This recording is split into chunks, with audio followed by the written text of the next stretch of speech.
जिस टॉपिक पर मैं आज आपसे बात करने जा रहा हूं, मुमकिन है कुछ लोगों को समझ आए और कुछ लोगों को बुरी लगे। इट ऑल डिपेंड्स कि आप टेबल के कौन सी साइड पर बैठे हैं। लेकिन मैं यकीन से कह सकता हूं कि जब आप ये वीडियो एंड तक देखेंगे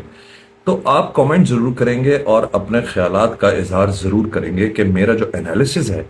वो क्या दुरुस्त है या उसमें कोई और चेंजेस आ सकती हैं। मैं डिस्क्लेमर देना चाहता हूं, this is just my point of view.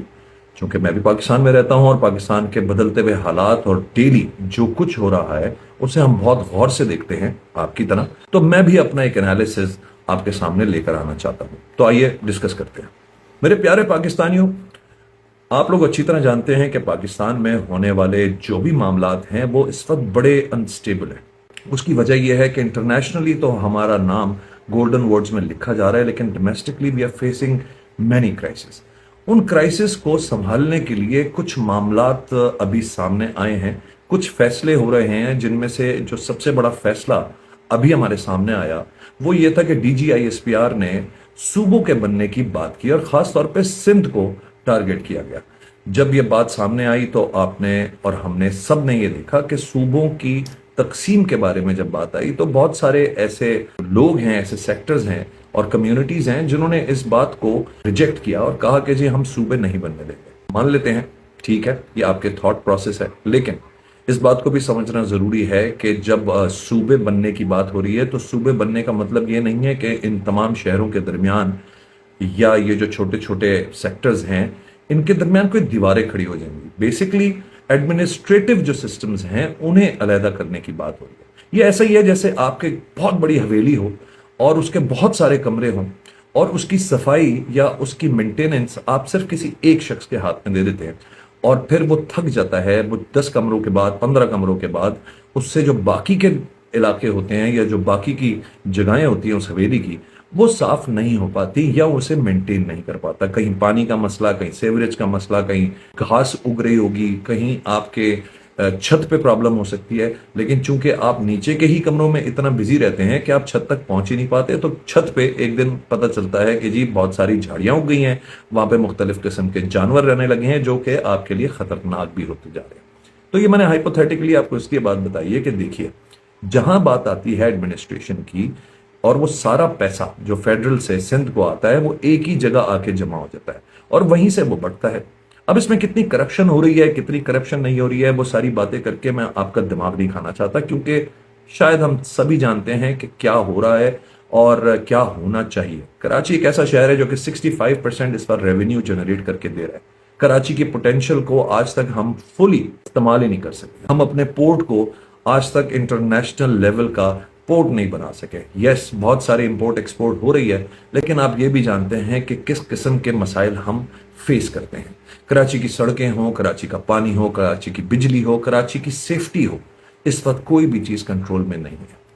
अब आ जाते हैं हम इस बात पर कि DGISPR ने यह बात की क्यों, और इस बात को करने के पीछे मेरा एक और एंगल है। और वो एंगल ये है कि जिस स्पीड से इस वक्त सिंध हुकूमत के पीछे ये सारी कम्युनिटीज लग गई हैं कि जी सिंध हुकूमत में प्रॉब्लम है, और ये मैं नहीं कह रहा, मैंने आपसे कहा ये सिर्फ एक एनालिसिस है। एलिजिडली जितनी भी बातें हो रही हैं वो आपके सामने ही है, ये मैं अपने जबान से नहीं कह रहा हूं। लेकिन सिंध हुकूमत की जो परफॉर्मेंस है उसको चैलेंज करना शुरू कर दिया है तकरीबन पूरे पाकिस्तान में, और खास तौर पे वो लोग जो सिंध में रहते हैं और वो भी जो कराची के रिहायशी हैं। अब बात यह आ जाती है कि अगर कल को सिंध हुकूमत को, जैसे भी सोचा जा रहा है, हटा दिया जाता है और सिंध हुकूमत अपने इन सारे जो फराइज वो निभा रही है उससे उसे साइड लाइन कर दिया जाता है, तो आपके पास ऑप्शन है क्या आखिर? क्या PMLN आके यहां पर फेडरल का सिस्टम इंप्लीमेंट करेगी? क्या आर्मी उतर के हमारे सारे मसाइल को for once and all resolve करने की कोशिश करेगी? या फिर तीसरा और सबसे अजीब जो मेरा एनालिसिस है वो ये है कि कहीं ऐसा तो नहीं कि इमरान खान आकर सिंध की हुकूमत को संभालना शुरू कर दें और फिर वो जितने भी एडमिनिस्ट्रेटिव मामलात हैं वो सब कुछ PTI देखा करे। क्यों? क्योंकि PTI का एक खास वोट बैंक है सिंध से भी, और आप अच्छी तरह जानते हैं कि अभी भी जो कुछ भी आप कह लें, इमरान खान एक पॉपुलर लीडर हैं, और अगर पॉपुलर लीडर होने के बाद वो एक इशारा भी कर दें कि जी हमें सिंध को एक नए रूट पर लेकर जाना है और पूरे कराची को हमने डेवलपमेंट की तरफ लेकर जाना है, तो आपको नहीं लगता कि अवाम का एक एक शख्स जो जो इमरान खान को फॉलो करता है वो खास तौर पे सड़कों पे खड़े होके इस शहर को ठीक करना शुरू कर देगा? यस, इमरान खान की पॉपुलैरिटी इतनी है, लेकिन सवाल ये पैदा होता है कि क्या इमरान खान को अगर ये इख्तियार मिलता है और वो सिंध हुकूमत को आके अपने हाथ में ले लेते हैं और सिंध को और खास तौर पे कराची को डेवलप करने की उनके हाथ में प्लानिंग आ जाती है और एस्टेब्लिशमेंट के साथ उनकी कोई अच्छी डील बन जाती है, तो आपको क्या लगता है कि इमरान खान साहब आके ये सब कुछ करेंगे, या फिर जो पुराने उनके ग्रजेस हैं या जो 3-3.5 साल उन्होंने जेल में इस वक्त गुजारे हैं, हम पॉलिटिकली दोबारा से उसी डिलेमा में चले जाएंगे जहां पर एक ऑपोजिशन का ख्याल आना शुरू हो जाएगा और फिर बात वही आ जाएगी कि पॉलिटिकली हम सब इंगेज हो जाएंगे और एक एक बंदा जो न्यूज़ देख रहा होता है, जो सोशल मीडिया देख रहा होता है, वो उसी एंगर में दोबारा से चला जाएगा, ना कि हम डेवलपमेंट की तरफ जाएं। अपना ख्याल मुझे जरूर बताइएगा कि आपका ख्याल क्या है। मैं इस वक्त बड़ी रैंडम आपसे थॉट पे बात कर रहा हूं, मैं इस वक्त सोच तो चुका हूं, लेकिन जैसे जैसे मैं बात करता जा रहा हूं ये चीज मेरे दिमाग में डेवलप भी होती चली जा रही है। अब आ जाते हैं उस पॉइंट पर जहां पर एस्टैब्लिशमेंट और पीटीआई की कोई गठजोड़ होने की बात हो रही है। देखिए, जब हम सोशल मीडिया पे बैठ के या हम इंटरनेट पे बैठ के बहुत सारा शोर शराबा करते हैं, उससे होता यह है कि मैसेजेस जो जा रहे होते हैं वो ये होता है कि जो अवाम है वो इस पर शदीद अगेंस्ट है एस्टैब्लिशमेंट के। लेकिन कभी आपने ये सोचा कि क्या पता इमरान खान साहब, उनकी फैमिली, पीटीआई ये चाहती हो कि इवेंचुअली एस्टैब्लिशमेंट के साथ कोई ऐसी बात या कोई ऐसी डील बन जाए जिसमें मामला दोबारा से सही हो जाए। डील का मतलब ये नहीं है कि इमरान खान साहब झुक जाएंगे या एस्टैब्लिशमेंट झुक जाएगी। हो सकता है कि कोई बीच का रास्ता निकालने की कोशिश की जाए और ये कहा जाए कि खान साहब आप आइए और आप आके इन इन सेक्टर्स को खुद संभालिए और फॉर वंस एंड ऑल ये जो नफरतें हमने फैलाई हुई हैं अपनी एस्टैब्लिशमेंट के लिए, अपनी आर्मी के लिए, ये फॉर वंस एंड ऑल आप खत्म कर दीजिए। यकीनन आप लोगों के दिलों में बहुत सारी ऐसी बातें होंगी, आपके जहन में बहुत सारी ऐसी बातें होंगी जो कि एंटी एस्टैब्लिशमेंट हो सकती हैं, एंटी आर्मी हो सकती हैं, लेकिन 90% of the people I see on the internet are following people that are lying all the time। बड़े बड़े यूट्यूबर्स जो कि सिर्फ इस वक्त पैसा कमाने के चक्कर में कभी खान साहब को मार देते हैं, कभी उन्हें बीमार कर देते हैं, कभी उनके साथ पता नहीं क्या क्या करवाते हैं, और ऑन दी अदर साइड होता क्या है कि लोग, आम आवाम जब वो वीडियोस देखती है या वो इंफॉर्मेशन उनके सामने से गुजरती है तो उन्हें गुस्सा आता है और उनको रिटेलिएशन पर मजबूर किया जाता है कि वो नीचे कमेंटिंग कर करके एक नफरत की फिजा क्रिएट करें। क्या पता, हो सकता है कि खान साहब इस वक्त ये सब कुछ ना चाहते हैं, वो ना चाहते हों कि इस झगड़े को मजीद आगे बढ़ाया जाए। मुमकिन है कि वो एक ऐसी डील की तलाश में हो और एस्टैब्लिशमेंट भी इस डील की तलाश में हो। मुझे गलत मत समझिएगा कि सिर्फ खान साहब ही डील की तलाश में होंगे, क्योंकि who wants to stay in the jail for ever. अगर खान साहब वापस आ जाते हैं तो क्या पता खान साहब आके बहुत सारे मामलात को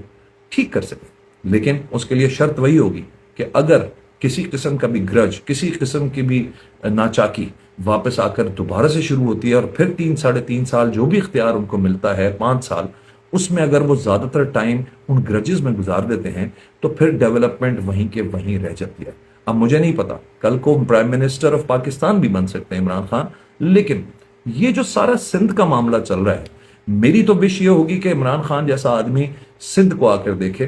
क्यों? क्योंकि जब वो अपने इख्तियार में थे और इख्तिदार में थे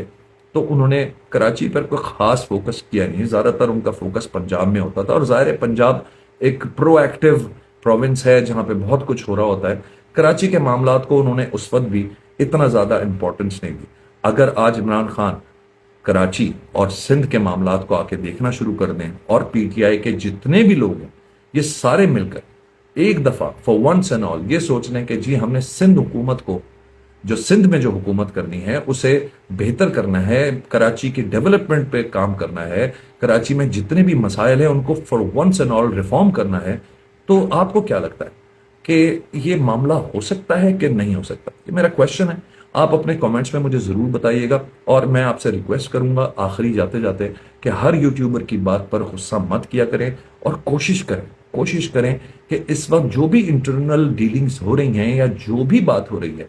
उसको हो लेने दें। ہم شور مچا مچا کے چیخ چیخ کے چلا چلا کے اتنی نفرت کریٹ کر رہے ہیں ان دونوں پارٹیوں کے درمیان، چونکہ جو اینٹی پی ٹی آئی ہیں وہ بھی بہت غصے میں رہتے ہیں، جو اینٹی اسٹیبلشمنٹ ہیں وہ بھی بہت غصے میں رہتے ہیں۔ کیا پتا کلوز ڈورز میں ٹیبل پر بیٹھ کے کس قسم کی گفتگو ہو رہی ہو اور کس قسم کے ڈیلز لگنے کی آگے چانسز ہوں، جن کو ہم شور مچا مچا کے بدتمیزی کر کر کے ہم برباد کر رہے ہیں۔ تو پلیز اپنے اپنے معاملات کو تھوڑا سا سلو ڈاؤن کریں اور ٹائم دیں اس معاملات کو، کیونکہ میں اندازہ لگا سکتا ہوں کہ کچھ ایسا ضرور ہونے جا رہا ہے جہاں عمران خان صاحب کو شاید یہ میرا تھاٹ ہے، اور میں امید بھی کرتا ہوں کہ خان صاحب کو کسی قسم کی کوئی ریلیف ضرور ملے، اور for once and all establishment اور پی ٹی آئی اینڈ خاص طور پہ خان صاحب دونوں مل کر پاکستان کی بہتری کے لیے کچھ کر سکیں۔ میری دعا ہے کہ پاکستان جس طرح بھی، مجھے نہیں پتا کیسے، کیونکہ ہر چیز کر کے ہم نے دیکھ لی ہے، یہ فائنل ایک ایکٹ ہے، شاید اس ایکٹ سے